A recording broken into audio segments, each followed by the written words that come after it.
Genesis chapter 39, verse 2. And the Lord was with Joseph, and he was a prosperous man, and he was in the house of his master the Egyptian. Notes, some 8 times in this chapter, in one way or another, it is said that the Lord was with Joseph. 8 speaks of the resurrection, so it tells us that whatever happened to Joseph, no matter how adverse it seemed at the moment, a resurrection was definitely in the making. Verse 3. And his master saw that the Lord was with him, and that the Lord made all that he did to prosper in his hand. Notes, Potiphar had more sense than most modern followers of the church.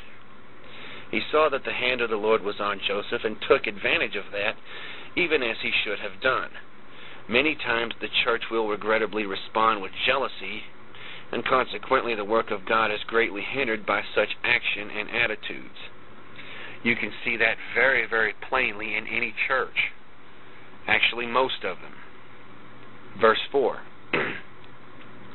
And Joseph found grace in his sight, and he served him, and he made him overseer over his house and all that he had put into his hand. Notes, this does not imply that Potiphar was acquainted with Jehovah as in God, but simply that he concluded Joseph to be under the divine protection. So he made him the business manager of all his holding, which no doubt were very considerable. Verse 5. And it came to pass from the time that he had made him overseer in his house, and over all that he had, that the Lord blessed the Egyptian's house for Joseph's sakes. Notes, we are blessed for Jesus' sake. Scripture. And the blessing of the Lord was upon all that he had in the house and in the field. Notes, how do we correlate all of this with the Lord being with Joseph and yet he is a slave? Even though not for a moment in the wrongdoing of his brothers condoned by the Lord, still the Lord was in all of this. Even though Joseph did not know what the future held, he maintained his faith in the Lord, thereby walking by faith instead of sight. Had he done otherwise, the Lord could not have blessed him. Many Christians and any other type of believers in God forfeit blessings simply because they refuse to humble themselves before the Lord.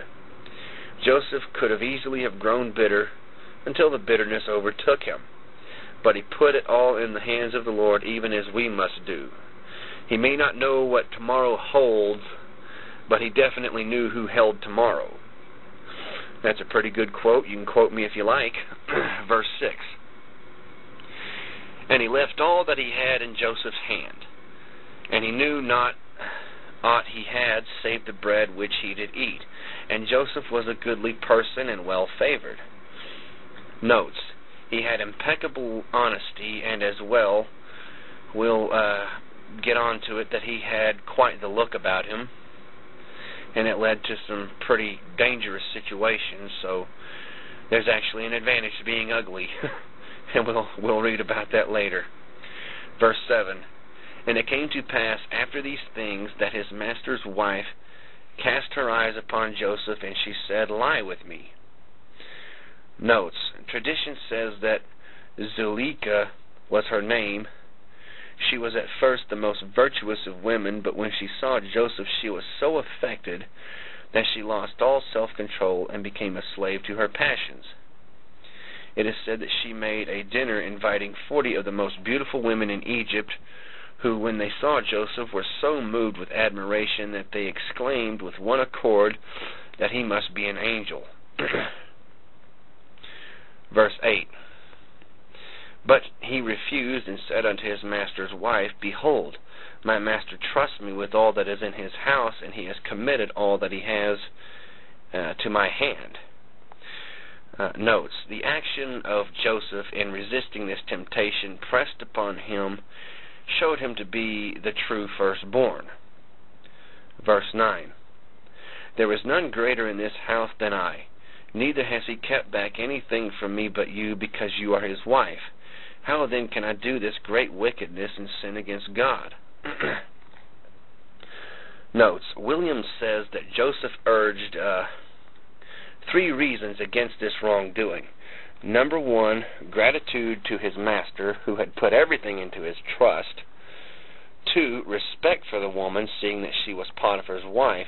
And 3, and this is really the, I guess you could call it the cap that's on the top of the bottle, he feared the Lord.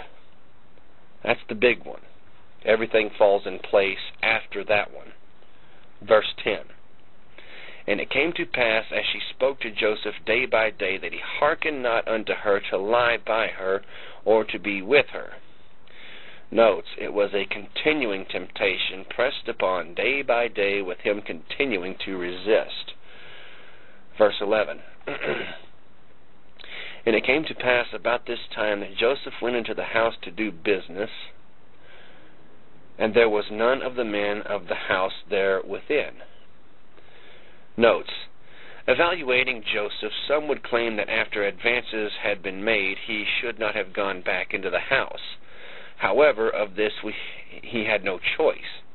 His business demanded that he frequents the place.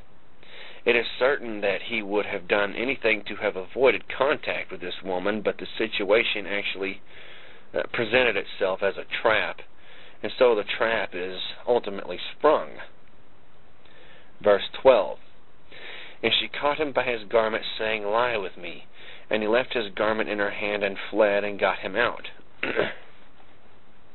Notes, this is the second occasion that the sacred history speaks of Joseph's garment. His brothers took the one, Potiphar's wife the other.